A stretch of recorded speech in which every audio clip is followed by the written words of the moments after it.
The 1970s didn't ask for permission. It made Priceless. music 9 minutes long when the label said 3. Oh, baby, baby, Music recorded in burning buildings and borrowed corridors. Music that radio stations banned until their phones wouldn't stop ringing. This decade didn't produce songs. It produced arguments against everyone who said smaller, safer, shorter. Every single argument won. Tonight, the most iconic rock songs, one decade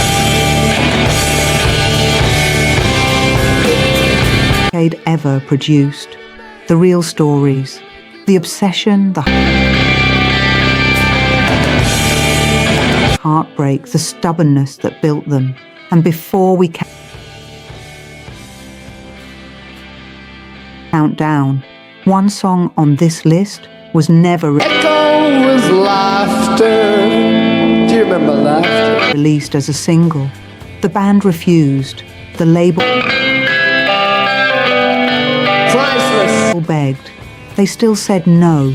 That song became the Oh, baby, baby, most requested track on FM radio for an entire decade.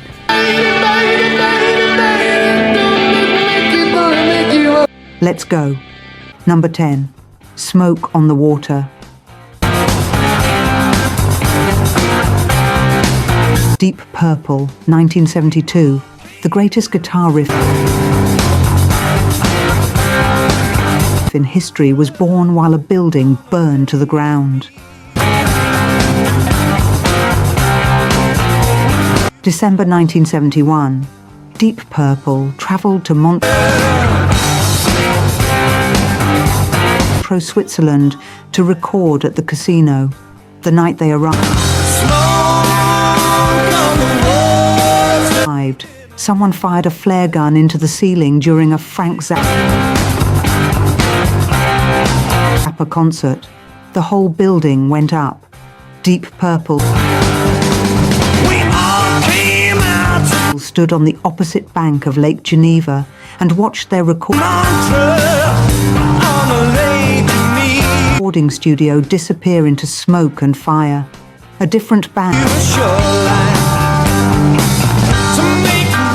would have gone home. They found a hotel corridor, dragged in equipment and set up in a hallway. And Richie Blackmore sat down and played 4 descending notes. Done, done, done, done, done, done, done. Minutes, not hours. Minutes. Smoke on the Water peaked at number 4 on the Billboard Hot 100 in 1973. Recorded in a borrowed corridor after a fire, that riff has since been estimated as the first thing over 70% of all new guitar students ever attempt to learn. One casino fire, one hotel corridor, one riff that never left.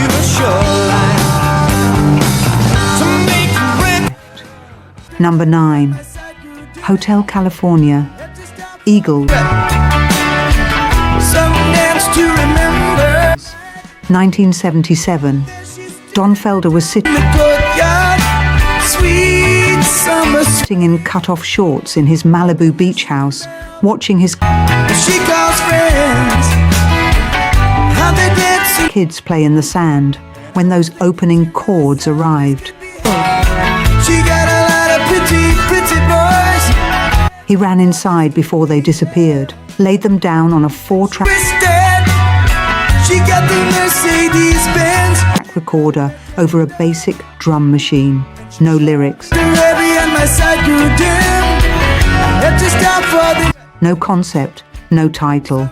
Don Henley heard the demo and said it sounded like a Mexican reggae. That was its first working title, Mexican Reggae. And I was thinking to myself, this could be when they finally got to Criteria Studios in Miami to this could be hell.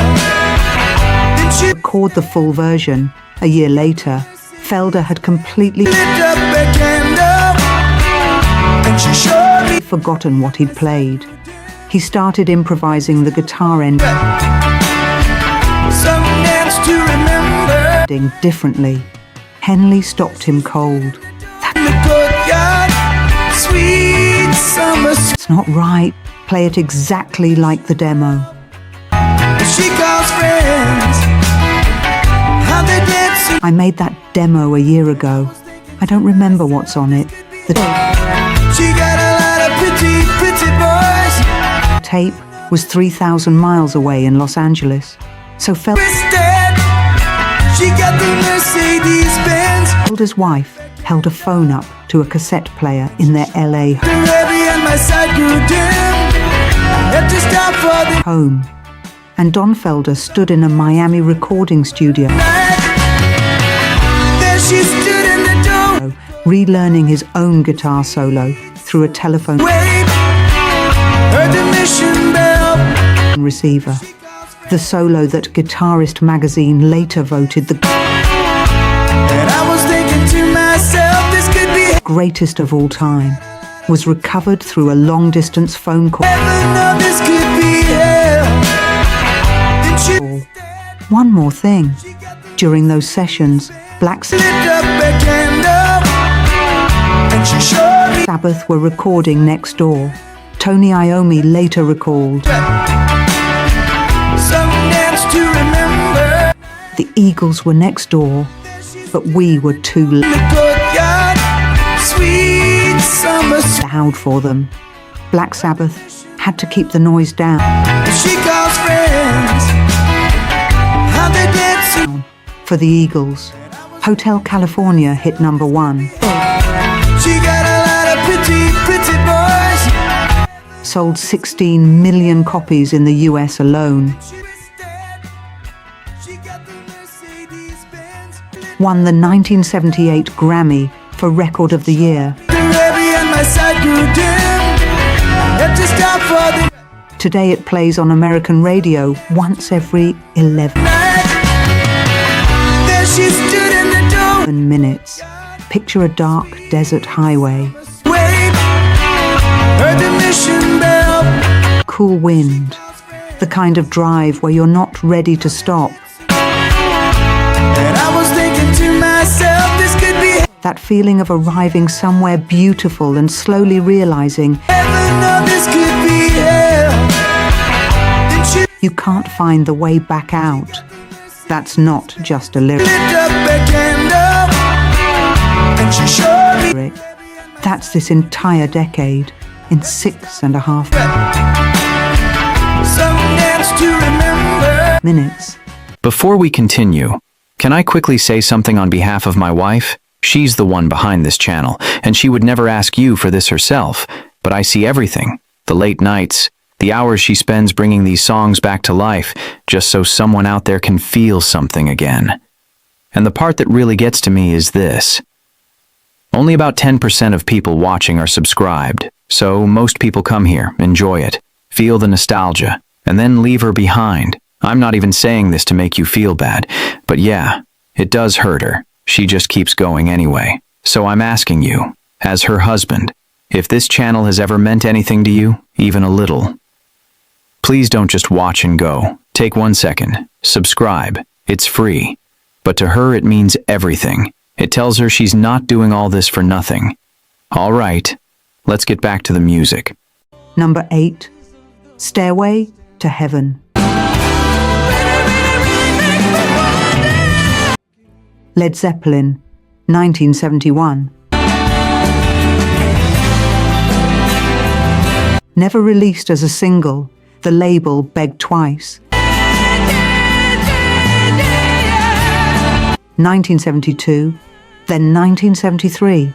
The band's manager refused both times. That song became the most requested track on FM radio for an entire decade. Here's the one we promised you. Page and Plant retreated to Bronya, a remote 18th century stone cottage in the Welsh mountains. No electricity, no running water, just fire, candlelight and silence. Plant described the night the lyrics came. His hand just started writing, like the words moved through him rather than from him. Page had been assembling the music in fragments on cassette tape for nearly a year. Different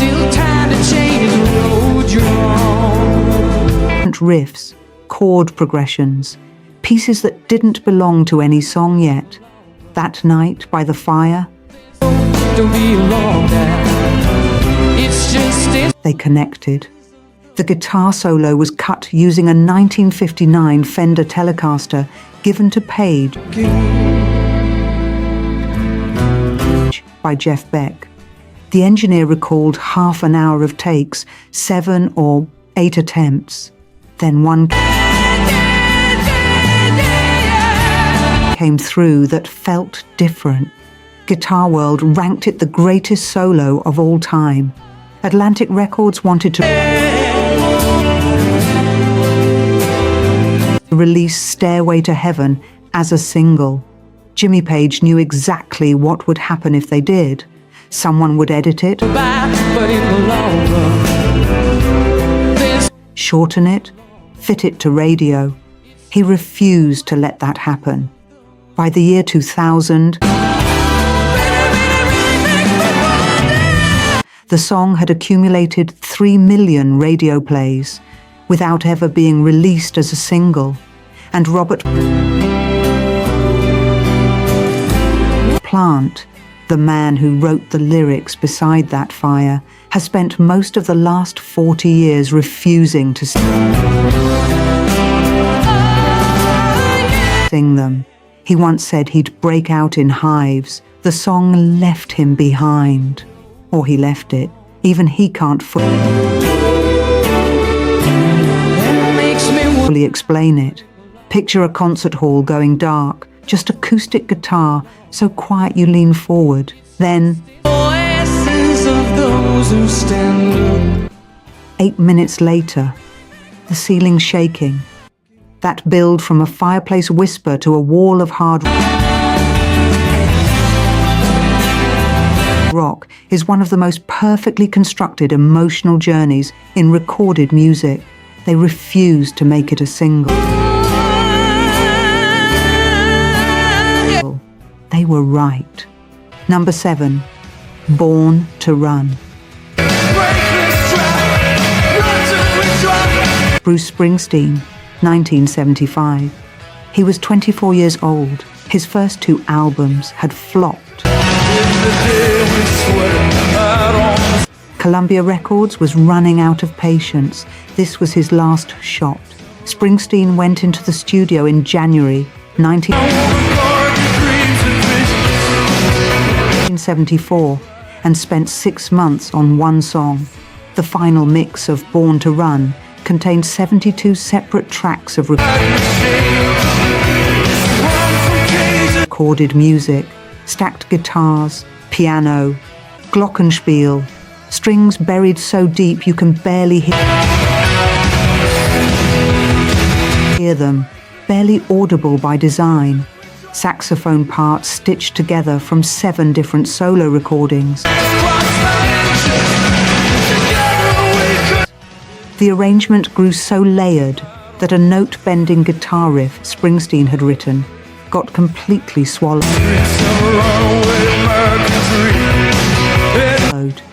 He didn't even know it was in there until a friend pointed it out. Sessions ran 14 months total. In that time, Nixon resigned. Vietnam ended. 2 members of the E Street Band quit. Springsteen placed a classified ad in the Village Voice to find replacements. He nearly scrapped the entire record. On the final night of mastering, he took the test pressing to a hi-fi store in Richmond, Virginia. Asked if he could play something on a floor model on the shelf, and stood in the back of a stranger's store, listening to his own album, trying to decide if it was any good. Born to Run peaked at number 23. That doesn't tell you what it meant. It was his first charting single anywhere on earth, and the week it was released, Springsteen appeared simultaneously on the covers of Time and Newsweek. One last shot. 72 tracks, 6 months. He called it himself. My Shot at the Title. Number 6, Layla, Derek and the Dominoes. 1970. Eric Clapton was in love with his best friend's wife. The best friend was a Beatle. George Harrison and Clapton had been close since the late 60s. Clapton had played uncredited guitar on the Beatles' White album. They were brothers, and Clapton was secretly, catastrophically in love with Harrison's wife. Model Pattie Boyd. She said no. She didn't want to leave George. Someone gave Clapton a 12th century Persian poem, the story of Layla and Majnun, a young man who fell hopelessly in love with a woman he was forbidden to marry, who went mad from the longing, who howled at the moon because there was nothing left to do. Clapton felt like he was reading his own life. He assembled a band he hid behind, calling them Derek and the Dominoes, so his famous name wouldn't overshadow the music, and went to Miami to record everything he couldn't say out loud. He played the finished song for Pattie in a London apartment, just the two of them. He played it 2 or 3 times and watched her face the entire time, never looked away. The album flopped on release, didn't even chart in the UK. Then 1972, a reissue. The world caught up. Pattie eventually left Harrison, married Clapton in 1979. George Harrison attended the wedding with Ringo Starr and Paul McCartney. Harrison, when asked about it, "I didn't have any problem about it. Eric had the problem."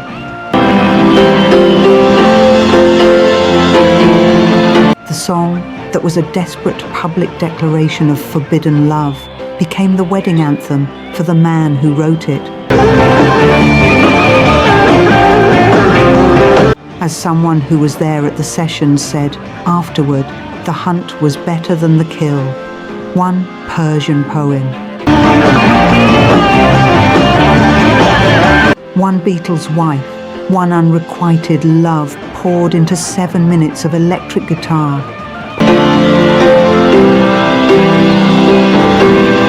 Possibly the greatest rock love song ever committed to tape.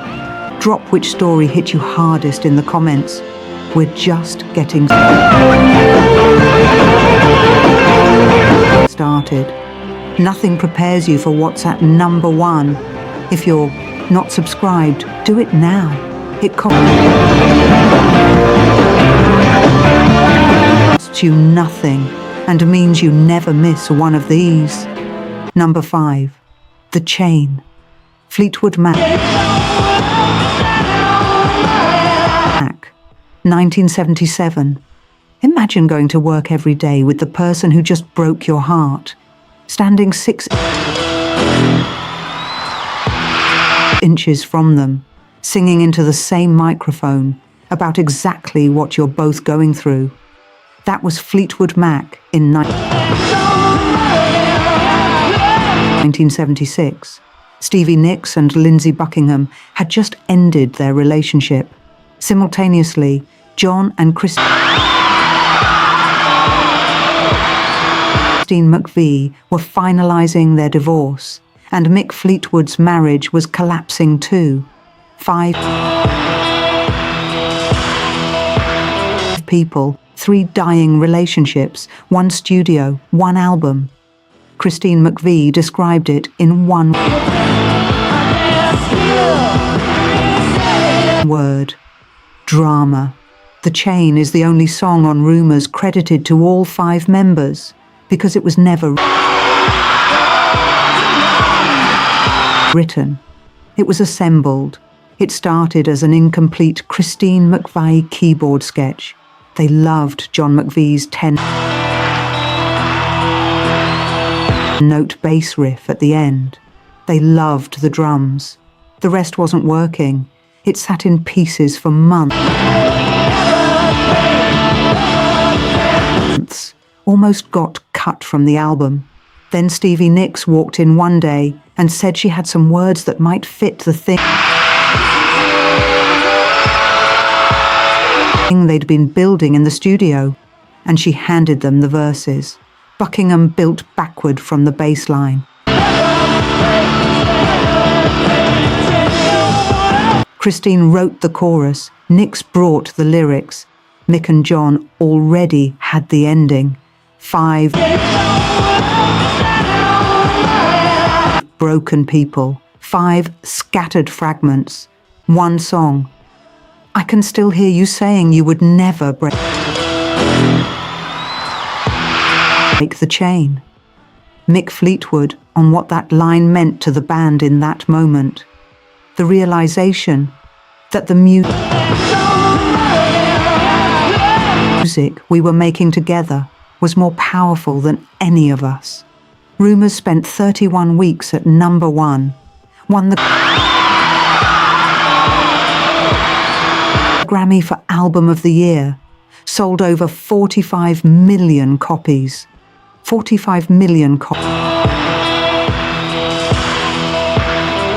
of 5 people's private grief. That bass line that kicks in at the end of The Chain doesn't sound like music. It sounds like a decision, like people who have every reason to fall apart, choosing one more time not to. Number 4, Go Your Own Way. Fleetwood Mac, 1977. Stevie Nicks sang backing vocals on this song every night for years. She despised it. Buckingham wrote it in a rented house in Florida mid-tour, fresh from the end of everything he'd known. He beat his acoustic guitar as hard as he could and screamed until the words were right. The verses accused Nicks of specific things she has maintained for decades were untrue. She begged him to How can I ever change things that I change the line. He refused. So every night of the Rumours tour, Nick stood 6 feet from the man who wrote those words about her and sang his song back to the world. Because the music was bigger than the argument. The day Buckingham drove to Capitol Records to master the album, it came on the radio mid-drive. The DJ said that was the new Fleetwood Mac. Nah, I'm not sure about that one. Buckingham was on the phone to that DJ before he reached the building. The song peaked at number 10 on the Hot 100. It became certified double platinum in the UK, over 1.2 million copies. It turned into a stadium sing-along at every Fleetwood Mac show for the next 40 years. Even after Buckingham was fired from the band in 2018, a different man now sings his part.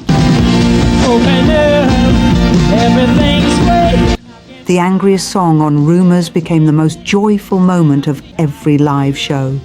The bitterness in the verses got swallowed by how the chorus feels, which might be the most honest thing rock and roll has ever accidentally said about how we love music. We don't always know what a song is really saying. We just know what it does to us. Number 3, Bohemian Rhapsody. Queen, 1975. EMI said it was too long. No chorus. Too strange. Radio would never play it. A DJ smuggled a copy and played it 14 times in one weekend. It went to number 1 for 9 weeks. Freddie Mercury had been carrying this song since the late 60s, scribbling pieces on scraps of paper borrowed from his father's office. One early fragment, which he called the Cowboy Song, already contained the line, "Mama just killed a man." He used a piano as the headboard of his bed. When inspiration came in the night, he'd reach above his head and play what he'd heard in his dreams before it disappeared. He held the song for almost a decade. Recording began August 24th, 1975 at Rockfield Studios in Wales. Mercury, Brian May and Roger Taylor sang their vocal parts for up to 12 hours a day. They recorded 180 overdubs for the operatic section alone. Mercury had written every single harmony part, soprano through baritone,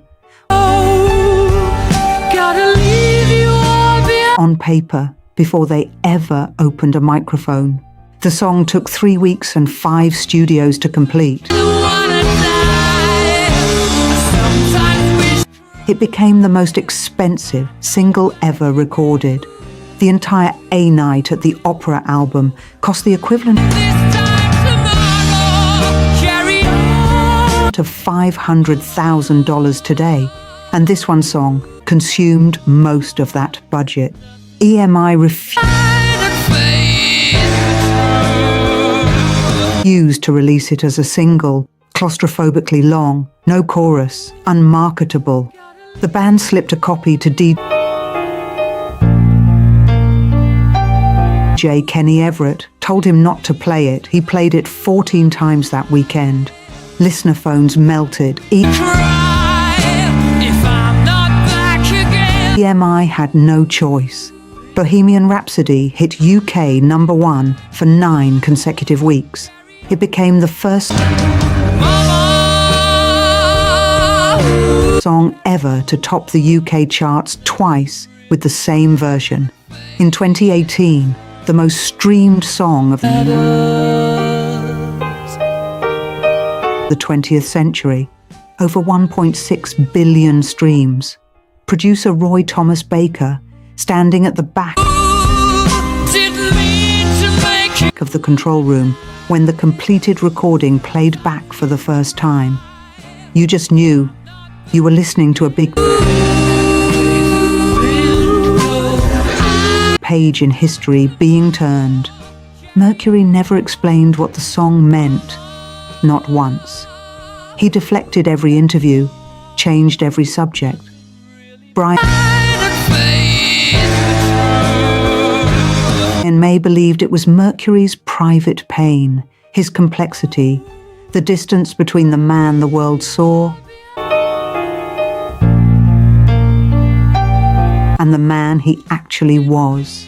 Mercury died November 24th, 1991. The song went to #1 again the following week. Picture any concert, anywhere, in any decade. Those opening a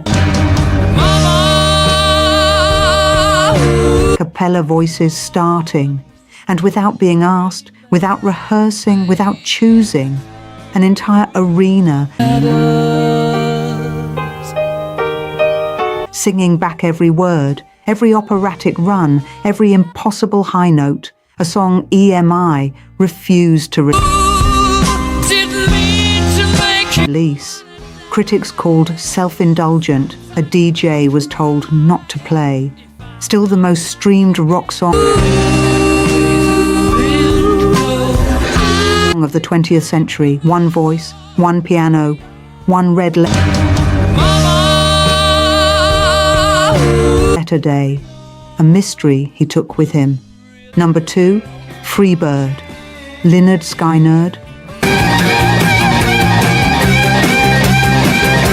1973. The label wanted it off the album. The band thought radio would never touch it. 4 years after it was recorded, 6 people got on a plane. The song began with a question.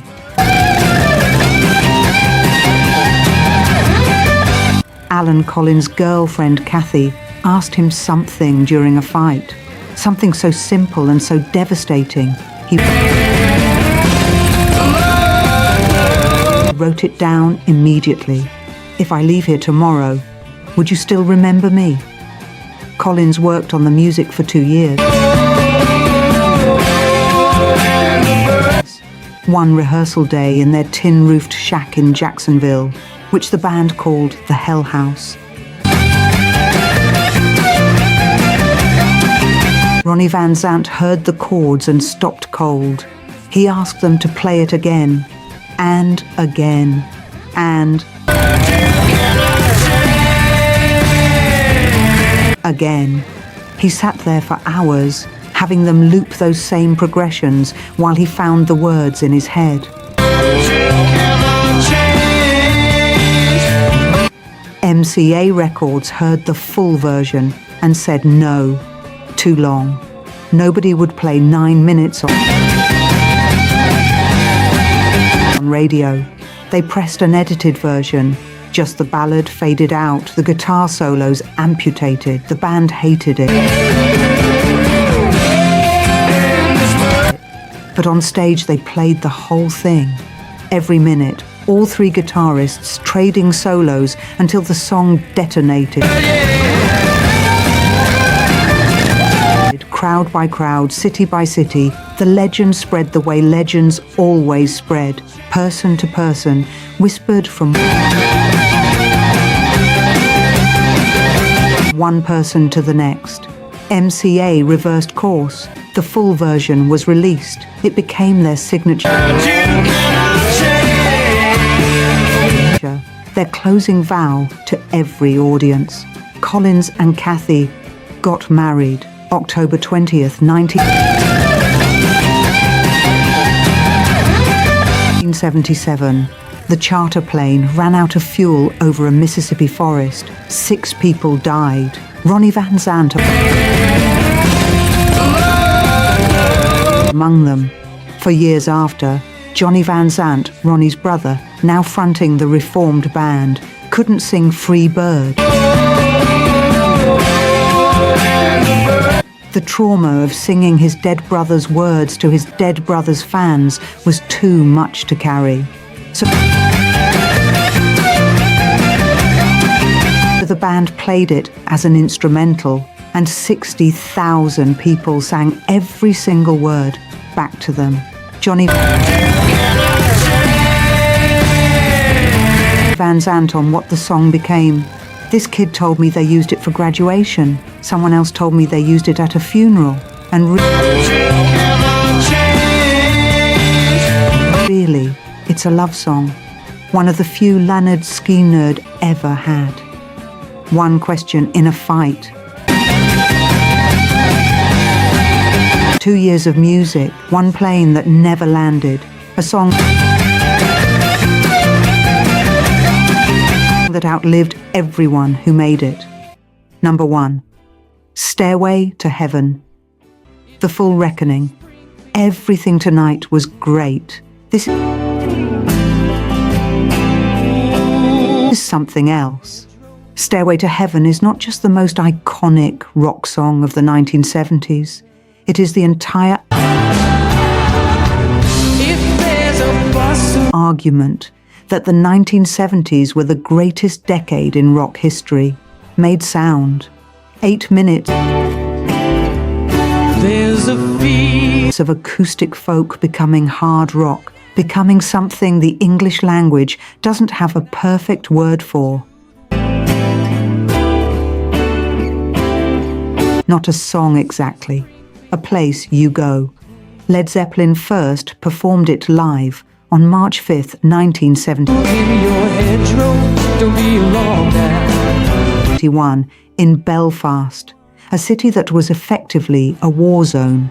British soldiers on every corner, rioting in the streets, and the crowd was bored. They stood, they're waiting for something they already knew. They wanted Whole Lotta Love. An 8-minute suite starting with recorders and acoustic guitar wasn't It's just a spring before the May Queen. what they came for. Then the American tour. Something shifted. Audiences stopped waiting for a chorus that Makes me wonder. never came. They started listening to the journey instead. And they never stopped. By the mid-1970s, it was the most requested song on every FM radio station in America. When I look to the Not because it was the most played, it was never even a single, but because people called in and demanded it. Because hearing it on the radio felt personal, like it was only playing for you, specifically, on the night you needed it if there's a bus most. 3 million radio plays by 2000, the most played non-single in rock history. Atlantic Records begged twice. Release it, just release it as a single. Jimmy Page refused both times. He knew the moment it became a 45 RPM single, someone would edit it, trim it, reduce it to something manageable. He protected it like it was alive.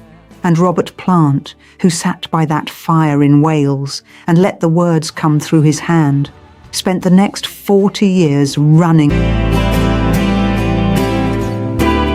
from them, said he'd break out in hives, said the song no longer felt like his, delivered the lyrics at rare performances with the distance of a man reading someone else's When I look to the diary. Page never wavered. I knew it was good. I didn't know it was going to become an anthem, but I did know it was the gem of the album. in your hedgerow, don't be alone now.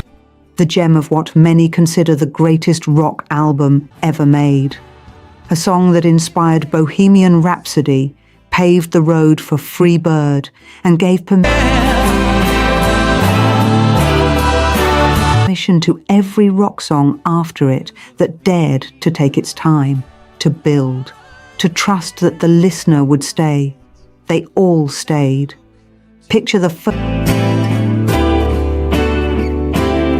first time you truly heard it, not as background, the first time you actually listened, alone, late at night, at a moment when something had just changed, and the song Makes me wonder. met you exactly where you were. That is what the 1970s were capable of. One fire, one cottage in Wales, one evening. The most beloved, most There's a feel. played, most imitated rock song in history. That was never supposed to be a single. They were right to refuse.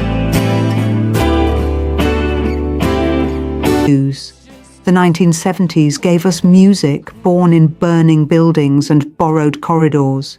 From broken love, long-distance phone calls, fights that became opening lines, Makes me wonder. and labels that said no to everything that now lives forever. Every single time, the music won. These weren't just songs. They were decisions. There's a feel. Which one still stops you cold? Drop it in the comments. If you love music with a real story behind it, subscribe. We do this every week.